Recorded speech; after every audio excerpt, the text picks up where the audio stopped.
Hello friends, मेरा नाम प्रभु है और मैं आज फिर आपके पास में आया हूँ और आप एक नया फंड लेके आपके पास में आया हूँ। एक्सिस ब्लू चिप का आज मैं रिव्यू करने वाला हूँ। एक्सिस ब्लू चिप अगेन एक लार्ज कैप फंड है, जो कि आपको पता है कि एसआईपी के थ्रू या आप लंप के सोर्स में इन्वेस्टमेंट कर सकते हैं। तो दोस्तों, मैं आज इसका बताता हूँ कि इसमें इन्वेस्टमेंट करना है, एक्सिस ब्लू चिप का इन्वेस्टमेंट का रिटर्न्स क्या आया है, पिछले 10 साल में क्या रिटर्न्स आया है। 2010 में ये फंड स्टार्ट हुआ था जनवरी के महीने में। अब अप्रैल चल रहा है, 2020 का अप्रैल चल रहा है। तो मैं आपको दिखाऊंगा कि ये 10 साल में क्या परफॉर्मेंस दिया है, और मैं ये भी बताऊंगा आपको कि आगे आने वाले 10 साल, 15 साल या 20 साल में ये क्या रिटर्न्स की आ सकते हैं दोस्तों। तो अब आइए, ज़्यादा टाइम हम नहीं लगाते इस पे, तो हम चलते हैं अपने कंप्यूटर स्क्रीन पे। और अगर आपको ये वीडियो मेरा अच्छा लगे तो प्लीज़ मेरे चैनल को सब्सक्राइब कीजिए, लाइक कीजिए, अपने दोस्तों को शेयर कीजिए। और अगर आप फर्स्ट टाइम इन्वेस्टर हैं तो मैंने एक लिंक दिया हुआ है अपने वीडियो डिस्क्रिप्शंस में, तो आप उस लिंक के थ्रू एक मोबाइल ऐप्स को डाउनलोड करिए। ये बिल्कुल ही फ्री है और इसके थ्रू आप म्यूचुअल फंड में इन्वेस्टमेंट कर सकते हैं। कोई भी दिक्कत परेशानी आए तो आप मुझे कमेंट कर सकते हैं। ऑल्दो मैंने उसका भी वीडियो बनाया हुआ है कि उसमें कैसे इन्वेस्टमेंट की जा सकती है। डॉक्यूमेंट सिंपल है, आपको पता है कि पैन कार्ड, आधार कार्ड, फोटोग्राफ्स प्लस एक कैंसिल चेक चाहिए होते हैं, इससे आपकी रजिस्ट्रेशन हो जाती है। अगर आपकी केवाईसी नहीं भी बनी हुई है तो भी केवाईसी बन जाती है पैन कार्ड, आधार कार्ड से। तो दोस्तों, ज़्यादा टाइम नहीं लेते और हम चलते हैं कंप्यूटर स्क्रीन पे।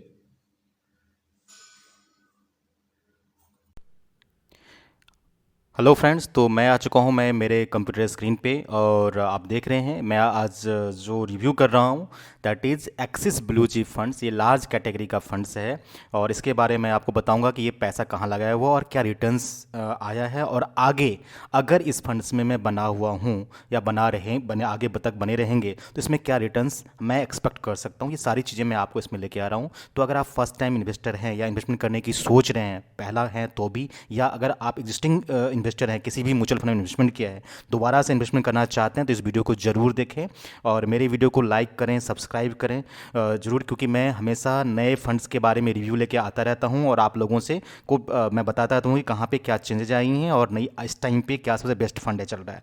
तो दोस्तों, आज जो मैं रिव्यू कर रहा हूँ वो है एक्सिस ब्लू चिप फंड्स। ये जो स्टार्ट हुआ था फंड, ये 5 जनवरी 2010 में स्टार्ट हुआ था। जी हाँ, अब ये 10 साल प्लस क्रॉस कर चुका है। तो कोई भी फंड्स का जब 10 साल पूरा हो जाता है, क्योंकि हम लोग जानते हैं कि इक्विटी में इन्वेस्टमेंट करना, कोई भी कहेगा 10 साल 15 साल के लिए इन्वेस्टमेंट होता है, तो जिस फंड का 10 साल पूरा हो चुका है उसके बारे में हमें जानना पूरा ज़रूरी है कि मैं इसको चेक करूं कि इस फंड की परफॉर्मेंस कैसी है, कौन से कैटेगरी में है, पैसा कहाँ लगा हुआ है इस प्रेजेंट टाइम में, और क्या इसका स्टेटस है। तो ये लार्ज कैप कैटेगरी का फंड है जिसने जो पैसा इसका पोर्टफोलियो है वो टोटल 24 स्टॉक्स में इन्वेस्टमेंट किया हुआ है। अलग अलग सेक्टर के 24 स्टॉक्स में इन्होंने इन्वेस्टमेंट किया हुआ है।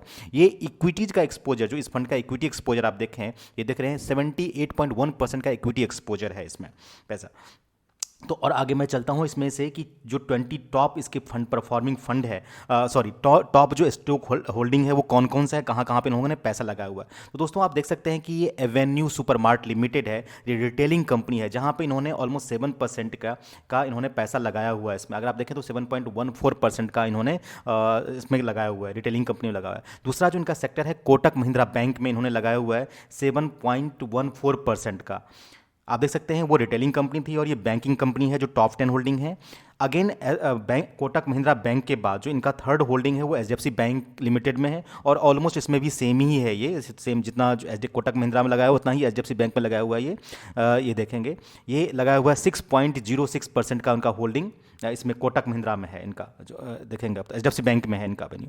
फिर अगर आप चलेंगे आईसीआईसीआई बैंक में, तो आईसीआईसीआई बैंक में इनकी अगर होल्डिंग आप चेक करें तो ऐसे बैंक में देख सकते हैं, ऐसे बैंक में इनकी होल्डिंग जो है आपका 5.95% है। तो आप देख सकते हैं दोस्तों कि इनकी 3 जो स्टॉक्स है, Kotak Mahindra bank, HDFC bank और आईसीआईसीआई बैंक, यहाँ पे तीनों बैंकों में इनकी होल्डिंग्स है। इसके अलावा बैंकिंग के अलावा जो इनकी होल्डिंग थी एक्सिस ब्लू चिप फंड का, वो है एवेन्यू सुपरमार्ट लिमिटेड में, रिटेलिंग कंपनी में। अब इसके अलावा देखते हैं रिटेलिंग और बैंकिंग के अलावा कहाँ पे इसका इन्वेस्टमेंट है। इस स्टॉक्स में 24 है, बट मैं टॉप 10 का बताऊंगा होल्डिंग का। अब आप देखें इन्फोसिस लिमिटेड, आप जानते हैं इन्फोसिस लिमिटेड सॉफ्टवेयर कंपनी है, कंप्यूटर से रिलेटेड कंपनी है, सॉफ्टवेयर कंपनी है। तो यहाँ पे जो इसकी होल्डिंग है आप देख सकते हैं 5.47%। जी हाँ, 5.47% का एक्सपोजर इनका इसमें कंप्यूटर्स कंपनी में, सॉफ्टवेयर कंपनी में है, इन्फोसिस में। फिर हम चलते हैं जो और एक्सपोजर इनका हिंदुस्तान यूनिलीवर लिमिटेड, आप जानते हैं कि डाइवर्सिफाइड कंपनी है, बहुत सारे प्रोडक्ट का ये मार्केटिंग करती है। तो इस कंपनी में जो इसका एक्सपोजर है एक्सिस ब्लू चिप फंड्स का, वो आप देख सकते हैं यहाँ पे 5.25% है। मैं नेक्स्ट कंपनी में चलता हूँ। आप देखेंगे किसका डाइवर्स एनबीएफसी, आप जानते हैं नॉन बैंकिंग फाइनेंस कंपनी होती है। बजाज फाइनेंस लिमिटेड ये भी फाइनेंस कंपनी है, बट ये बैंकिंग सेक्टर में नहीं आता। तो आप इसमें देखेंगे इसका एक्सपोजर 5.02% का इसमें भी एक्सपोजर है। अब बैंकिंग ऑल्दो आप देख सकते हैं, खुद ही देख सकते हैं कि इनका जो एक्सपोजर, ज़्यादातर एक्सपोजर है वो बैंकिंग सेक्टर में है। एनबीएफसी भी को मैं एक तरीके से नॉन बैंकिंग फाइनेंस कंपनी है बट फाइनेंस कंपनी है, तो इसमें एक्सपोजर है। नेस्ले इंडिया लिमिटेड, आप जान सकते हैं कि Nestle India limited consumer product, consumer company है। कंज्यूमर फूड्स, बहुत सारे कंज्यूमर फूड्स बनाती है, आपको पता है नेस्ले इंडिया का दूध वगैरह बनाती है, बहुत सारे इनका चाय पत्ती, बहुत सारे बात नेस्ले का आता है। तो इस कंपनी में जो इसका एक्सपोजर है वो है 4.59%। तो ये इनकी होल्डिंग है इस कंपनी में। इसके अलावा फाइनेंस कॉर्पोरेशन ऑफ इंडिया, अब देखिए फिर भी ये फाइनेंस के बारे में ही आ गई, ये ना sorry, housing finance development corporation, ये एक लोन देती है कंपनी, आपको पता है हाउसिंग लोन्स देती है ये तो हाउसिंग लोन कंपनी है। हाउसिंग फाइनेंस कॉर्पोरेशन एचडी, उसको बोलते हैं HDFC, housing development finance corporation limited, है ना। तो इसमें भी अगर इसको एक्सपोजर देखें आप तो आपको मिलेगा 4.26%।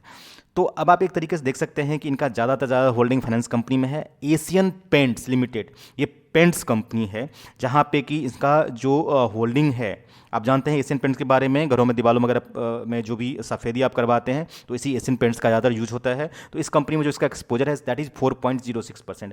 ये इनके टॉप होल्डिंग कंपनी है। आप देख सकते हैं Asian paints, housing finance development corporation limited, इसके अलावा नेस्ले इंडिया, है ना, Bajaj finance limited, Hindustan Unilever limiteds, Infosys limiteds, ICICI bank, HDFC bank, Kotak Mahindra bank and Avenue supermart limited. तो हम एक तरीके से कह सकते हैं कि एक्सिस ब्लू चिप फंड्स का जो ज़्यादातर एक्सपोजर है वो बैंकिंग कंपनी में है, फाइनेंस कंपनी में है। अब मैं इनकी परफॉर्मेंस देखता हूं कि इन्होंने परफॉर्म कैसा किया, क्योंकि 10 साल पूरा हो चुका है इस फंड्स का, तो इसका बनता है रिव्यू करना कि 10 साल पूरा होने के बाद इसका क्या परफॉर्म किया जब से स्टार्ट हुआ। तो दोस्तों आप जैसे जानते हैं कि एक्सिस ब्लू चिप फंड्स 2010 में स्टार्ट हुई थी, तो मैंने यहाँ पे एक एनएबी डेट लिया हुआ है, आपको मैं दिखाऊंगा कि एनएबी की जर्नी कैसी रही है। ये एनएबी के डेट मैंने लिया हुआ है 11 जनवरी 2010 का, और हर महीने को इसी डेट का 10 और 11 के बीच का डेट मैंने लिया हुआ है, हर महीने का अभी 10 साल तक का। तो मैं आपको दिखाता हूँ इसकी जर्नी कैसे हुई है। आप देख सकते हैं कि ये 10 रुपये 8 पैसे पे एनबीए स्टार्ट हुआ था, फिर ये घट के 9 रुपये 61 पैसे, फिर 10 रुपये 18 पैसे, फिर ऐसे करके ये 10 रुपये, आप देख सकते हैं मेरे कंप्यूटर स्क्रीन पे आपको दिख रहा होगा यहाँ पे, है ना। आप ये देख सकते हैं कि ये कैसे कैसे ये मूव करा, है ना, कैसे कैसे इसकी 11 रुपये 32 पे। तो इस तरह से इसका अलग अलग डे पे इसका अलग अलग एनएबी रहा। आप देख सकते हैं कि हर महीने को मैं ले रहा हूँ 11/11/2011 का, है ना। तो आप देख सकते हैं कि हर महीने को ऑलमोस्ट 11 तारीख को लिया हुआ। अब इसका वजह है कि एक दिन आगे पीछे कभी दिख रहा हो, कभी 11 दिख रहा है, कभी 10 दिख रहा है। उसका वजह है कि किसी किसी महीने में ये दिन क्लोजिंग होती हैं तो उस दिन की एनएबी नहीं आ पाती, उसके अगले दिन आती हैं, तो इस वजह से अलग अलग दिन का दिख रहा है। अब मैं आता हूँ टोटल लेके कि आज के टाइम में इसकी एनएबी का क्या है। आप देख सकते हैं कि एसआईपी का क्या फ़र्क पड़ता है। हर महीने आप अलग अलग डेट पे अलग अलग प्राइस पे एनएबी परचेज करते हैं, तो इसलिए उसकी एवरेजिंग ज़्यादा होती है, एवरेजिंग निकल के आती है और प्रॉफिट अर्न कर पाते हैं। तो आप देख सकते हैं कि एकदम से ये कैसे उछाल नहीं आया हुआ, ये हर महीने अलग अलग डेट की एनएबी आई, कभी बढ़ा कभी घटा, कभी बढ़ा कभी घटा। तो एसआईपी जब आप परचेज करते हैं तो इसका बेनिफिट आप उठा पाते हैं। तो मैं आपको लेके चलता हूँ, अब आप सबसे नीचे में चलता हूँ, आपने देख लिया है इसका। तो आज अब क्या है, अब देखिए ये 30 रुपये का आ चुका है, 30 रुपये 44 पैसे का आ चुका है। ये जो डेट देख रहे हैं आप, ये 11 फरवरी का डेट का है, एक दिन ये लिखा हुआ है, ये 30 रुपये 44 पैसे का। ये 11 मार्च को 11 मार्च 2020 का जो एनएबी था वो 30 रुपये 40 पैसे का था। तो जी आप देख सकते हैं कि 10 साल में ये 10 रुपये से स्टार्ट होकर एनएबी 30 रुपये के आसपास में क्रॉस किया हुआ है ये एनएबी। अब मैं देखता हूँ कि अगर जो इन्वेस्टेड था उसका क्या इसमें रहा। तो अगर मैं एक एग्जांपल लेता हूँ कि अगर मैंने 5,000 रुपये इसमें इन्वेस्टमेंट किया होता आज से 10 साल पहले, तो और 5,000 महीने का इन्वेस्टमेंट करता 10 साल तक, तो ये मेरा पैसा कितना बढ़ के हुआ होता। तो मैं देखता हूँ दोस्त टोटल जो इन्वेस्टमेंट मैं करता इसमें अगर बात करूं तो ये मेरा इन्वेस्टमेंट अमाउंट होता 6,15,000 रुपये का अब तक का, चूँकि ये 10 साल क्रॉस हो चुका है, 10 साल प्लस हो चुका है, और 5,000 रुपये के महीने हिसाब से ये इतना होता। अगर मैं इसकी बात करूं जो टोटल मंथ होता, तो ये मंथ अभी तक हुआ है 123 महीने, है ना। और 23 महीने में अगर मैं बात करूं इसका टोटल, और अगर मैं इसकी बात करूं कि ये फंड वैल्यू मेरा क्या होता, ये एक आगे पीछे हो गया इसमें, तो मैं आपको दिखाना चाहता हूं। ये देखिए, अगर आप देखेंगे तो ये जो हो गया है आपका, ये देखिए ये हो गया है आपका 10,22,850 रुपये। जी, 10,22,028, मतलब 6,15,000 रुपये का आपका इन्वेस्टमेंट है। 5,000 रुपये महीने का आपने दिया, टोटल 123 महीने आपने दिया है, और ये बढ़ के हो गया 10 लाख रुपये का, आपका हो गया 10,22,000 रुपये का। अगर मैं ये कहता हूँ कि अगर ये जो रिटर्न्स है, अगर आप देखें ये जो रिटर्न है वो है 9.6%, 62% के हिसाब से कैलकुलेटेड है। ये जो आया है एक्चुअली जो एवरेज निकाला है, तो चूंकि मार्केट अभी डाउन हुई है आप जानते हैं, तो बट इसका एवरेज जो निकल के आया वो 9.62% का आया हुआ है। अगर मैं ये 9% का देखूं, इन्वेस्टमेंट कर लेके चलूं, और मैं ये देख के चलूं कि ये आगे भी इन्वेस्टमेंट रहते हैं इसमें, तो क्या रिटर्न्स आने वाला है इसका। तो ये दोस्तों देखिए, ये अगर हम इसको ले चलते हैं नीचे, ये देखिए थोड़ा सा, अगर मैं इसको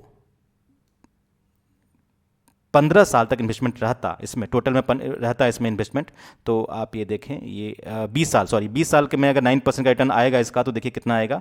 जो टोटल इन्वेस्टमेंट हमारा होगा इसमें,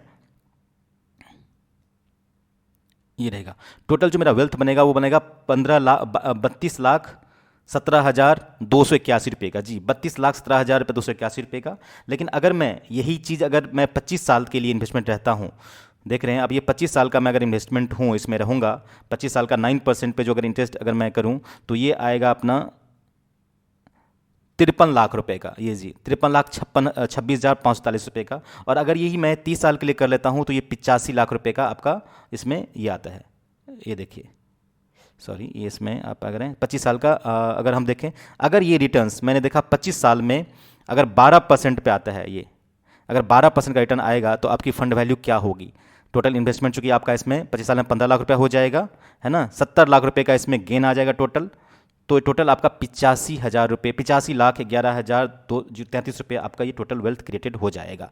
तो दोस्तों इस तरह से आपने देखा कि ये कैसा। तो दोस्त मैं फिर से रिपीट करता हूं, अगर आप इस फंड में इन्वेस्टेड हैं तो इसमें इन्वेस्टेड रहिए, और अगर आपने इन्वेस्टमेंट नहीं किया है तो आप देख रहे हैं कि ये एक अच्छा फंड्स है, इसमें ग्रोथ अच्छा आने की उम्मीद है, तो आप इसमें बने रहें और इन्वेस्टमेंट करिए। मैंने अपने डिस्क्रिप्शन में लिंक दिए हैं, तो आप उससे ऐप्स डाउनलोड कर लीजिए, और ये फ्री ऑफ कॉस्ट ऐप्स है, इसमें कोई प्रॉब्लम्स नहीं है। मैं भी इसी के थ्रू इन्वेस्टमेंट करता हूँ। कहीं पर भी कोई प्रॉब्लम्स आती हैं, कुछ भी पूछना चाहते हैं, जानना चाहते हैं, तो आप मुझे कमेंट कर सकते हैं। मैं आपको अपना नंबर भी शेयर कर दूंगा अगर आपको जरूरत पड़ेगी तो, और देन आप मुझसे बात करके कुछ भी चीज़ें पूछ सकते हैं। तो दोस्तों फिर अगले वीडियो में मिलते हैं, तब तक एक नए फंड का रिव्यू लेके मैं आ रहा हूं। तो अगर आपको ये मेरा वीडियो अच्छा लगा, आपका इन्फॉर्मेशन आपके काम का है, तो मेरे चैनल को सब्सक्राइब कर लीजिए, सो दैट कि मैं जब भी वीडियो बनाऊं तो आपके पास में आए, और अपने दोस्तों को भी शेयर करना ना भूलिए। तो तब तक के लिए थैंक यू।